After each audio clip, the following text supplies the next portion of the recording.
Daandiin aspaaltii Itaayyaarobee waxabajjii dhufu kanatti xumuruun tajaajilaaf banaa gochuuf saffisaan hojjechaa jira jedhe abbaan taayitaa daandiiwwanii federaalaa.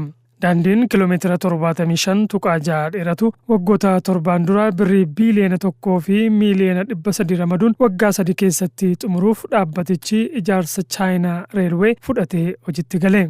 Haa ta'utii daandichi sababoota garagaraan harkifachuu odeeffanne. Yeroo ammaa kana xiyyeeffannaa kennameen hojiin aspaaltii uwwisuu kiiloomeetira 68.4 irra gahu maandisni ijaarsaa pirojektichaa Getaachoo Daani'el himan.